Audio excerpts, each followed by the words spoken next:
북한이 지금 무차별적으로 군사적 도발을 계속해서 강행하고 있습니다. 여러분들도 오늘 뉴스를 봐서 아시겠지만 지금 북한은 공중으로 해상에서 대륙간 탄도미사일과 탄도미사일 그리고 이제는 장거리 포병까지 연이어 매일과 같이 군사적 도발을 강행하고 나섰습니다. 그 관련 기사 오늘 새벽에 있었던 그리고 어제 밤에 있었던 북한의 전투 비행기 출격에 대해서 우리 합참이 어떻게 밝히고 있는지 잠시 먼저 보도록 하겠습니다. 10월 12일에는 뉴스에 보도된 바와 같이 장거리 순항 미사일을 발사했습니다. 그리고 이것은 전술 장거리, 전술 핵 탑재를 하는 것이 아니라 전략 장거리 순항 미사일이라고 북한이 밝혔는데 지금까지 전술 탄도 로켓이라고 하던 즉 탄도 미사일이라고 하던 이 말을 왜 전략이라고 바꿨을까요?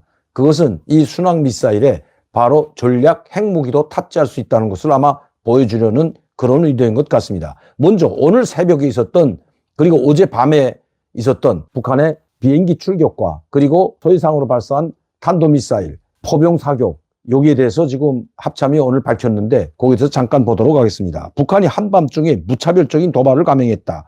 군용기 위협 비행과 탄도미사일 발사 이후 9.19 군사합의 위반이 명백한 포병 사격까지 이어졌다. 오늘입니다. 오늘 오전 새벽이죠. 1시 20분경 부터 1시 25분경까지 황해도 마장동 일대에서 서해상으로 발사한 130여 발의 포병 사격과 2시부터 3시 사이에 이루어진 강원도 구읍리 일대에서 동해상으로 발사한 40여 발의 포병 사격이 포착됐다고 합니다. 여러분, 서해상에서 130여 발을 포병 사격을 한 거 황해남도 마장동 일대에서라고 한 것을 보면 개머리 포부대가 아닌데 어쨌든 이 일대에서 우리 쪽으로 130여 발에 해당하는 포사격 훈련을 진행했습니다. 이것은 명백한 9.19 합의 위반입니다. 왜? 우리 쪽 용해를 향해서 쐈기 때문입니다. 물론 NNL 개선을 넘은 것 같지는 않지만 그래도 우리를 향해서 130여 발의 서해상에서 발사한 것은 이것은 9.19 합의의 명백한 위반입니다. 물론 한반도의 긴장을 격화시킬 수 있는 그 어떤 군사적 행동도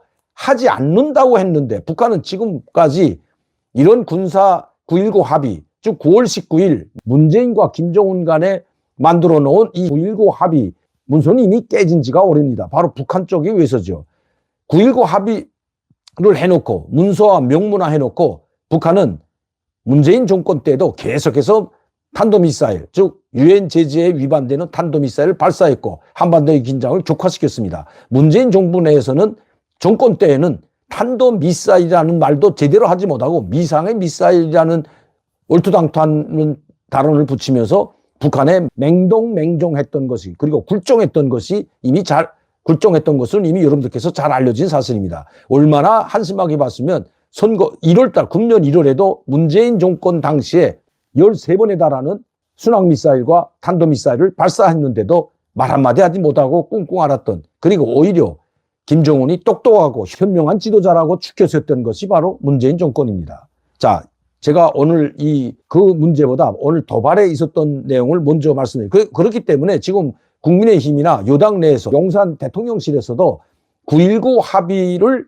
파기해야 된다. 아니면 핵실험을 하게 되면 마지막 레드라인을 핵실험으로 정했는데 이미 전에 벌써 2018년 9월 19일 이후에 수십 차례 문정권 때도 미사일 발사하고 또 새 정부가 들어선 지금에도 미사일을 발사할 뿐만 아니라 이제 포병 사격 훈련까지 서해에서 강행하는 지금 상황은 이미 9.19 합의는 깨졌다는 겁니다. 북한은 이미 9.19 합의를 혼시장처럼 깨버렸다는 것을 여러 차례 공개했는데도 문재인 정권은 북한의 김정은 비유만 맞추는데 전전공공했던 겁니다.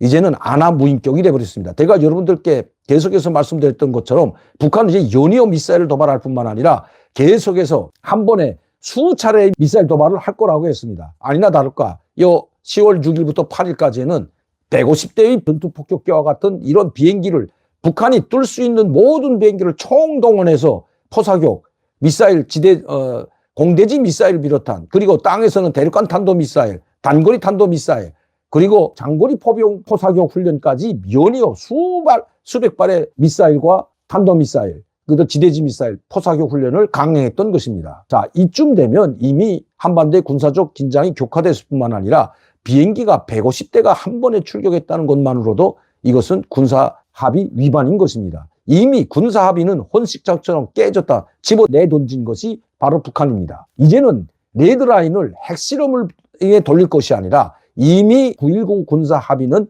깨졌다고 봐야 된다는 것입니다. 언제 깨졌냐? 문재인 정권 때 벌써 깨졌다고 봐야 됩니다. 김여정 담화문에도 그렇게 나오고 이것을 이제는 혼자 더 이상 9.19 합의에 목매이지 않겠다고 이야기한 여러 차례 이야기했기 때문입니다. 그리고 나서 우리를 향해서 계속적인 탄도미사일을 발사할 뿐만 아니라 군사적 도발을 일으키고 있습니다. 이제는 언제 어떻게 전쟁이 일어날지 모르는 전면전도 확대될 수 있는 무모한 군사적 도발을 계속 강행하는데 어젯밤에는 약 10여 대의 비행기가 바로 우리 동해상과 그리고 이 소해상에서 비행기까지 출격해서 우리를 위협하고 나섰습니다.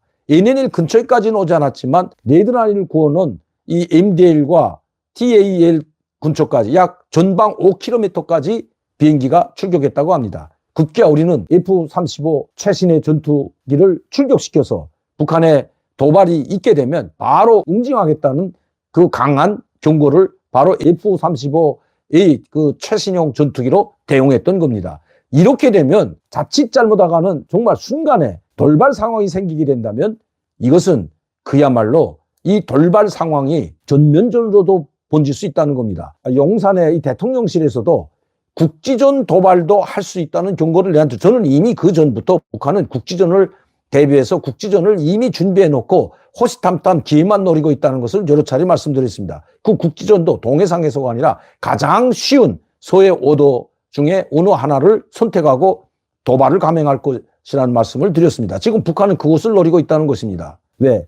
북한은 핵을 가지고 있기 때문에 지금 여러분들도 우크라이나와 러시아의 전쟁, 즉 러시아의 우크라이나를 침략했는데도 우크라이나군은 본토에 단 한 발의 포탄도 날리지 못하고 있습니다.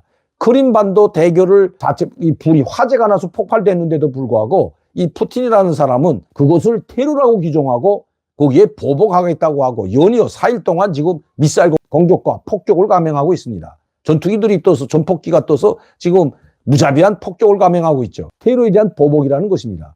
평화적인 국가를 막대한 이 핵폭탄을 가지고 있는 러시아가 불의에 침공해서 침략한 것만도 모자라 그 민간지대에 많은 미사일과 이 폭탄을 떨고서 수많은 사람들이 희생되었습니다. 이거이 바로 테러입니다. 그런데도 지금 우크라이나군은 본토에는 한 발의 미사일이나 포탄도 러시아 본토에는 쏘지 못하고 있습니다. 바로 핵무기 때문이고 엄청난 러시아의 보복을 당할 수 있기 때문이라는 것입니다. 자, 지금은 전면전 상태에 있습니다. 러시아와 우크라이나가. 그러면 왜 우크라이나군은 러시아의 미사일이나 포탄도 제대로 한 발도 쏘지 못하고 오히려 전전긍긍하면서 이번 크림반도 대교, 러시아와 연결된 대교 이 폭발 사건도 자기네들이 하는 것이 아니라고 발뺌을 하고 있을까요? 그만큼 핵무기 가진 나라가 자칫하다가는 이 핵무기에 우크라이나 국민이 당할 수가 있기 때문입니다. 아무리 나토가 있고 미국이 보호해준다고 하지만 핵우산을 제공해준다고 하지만 자신들이 핵무기가 없기 때문에 자신감이 없는 겁니다. 지금 북한이 이렇게 노골적으로 탄도미사일뿐만 아니라 포병 사격 훈련까지 그리고 비행기까지 출격하고 탄도미사일까지 동시에 발사하는 이런 2중 3중의 공격 훈련을 진행하고 있는 것은 바로 자기들이 핵무기를 가지고 있다는 겁니다. 그리고 10월 25일부터 10월 8일까지 진행됐던 김정은이 참관하에서 전략 전술 핵탄두를 운반할 수 있는 모든 수단, 운반 로켓들을 모두 보여줬던 겁니다. 얼마든지 타격할 수 있다. 함부로 우리가 자기들이 서해 5도를 점령하던 아니면 자기들이 국지전을 도발하던 일체 본토에는 단 한 발의 미사일이나 포탄이 떨어지게 되면 전술 핵무기로 공격하겠다고 노골적으로 위협하고 있는 것입니다. 핵을 가지고 있는 나라와 핵을 가지지 못한 나라의 이 차이가 이렇게 크다는 것입니다. 우크라이나의 전쟁을 보면서 지금 약한 군사력을 가진 나라가 얼마나 강대국에서 당하는지 보고 있는 것입니다. 만약 러시아가 지금 핵무기를 가지고 있지 않았다면 러시아 본토도 미사일에, 즉 우크라이나의 미사일이든 나토의 미사일이든 미국의 미사일이든 본토를 공격했을 겁니다. 왜냐하면 러시아가 우크라이나를 침략하고 무자비한 폭격과 미사일로 지금 공격하고 있기 때문입니다. 우크라이나 본토를 맹공격하고 수도를 맹공격하는데도 불구하고 우크라이나군은 모스크바에 단 한 발의 미사일, 한 발의 포탄도 날리지 못하고 있는 것. 우리는 지금 여기서 교훈을 찾아야 된다는 것입니다. 전방위적으로 북한은 어젯밤과 오늘 새벽에 수백 발의 포탄과 그리고 또다시 탄도미사일을 발사하고 이제는 비행기까지 총동원해서 우리를 동에서 서에서 위협하고 있는 이런 상황에 왔다는 것입니다. 일촉즉발의 사태가 벌어질 수 있는 것이 지금 한반도입니다. 김정은은 왜 이렇게 전방위적으로 무자비한 무력 도발을 감행할까요?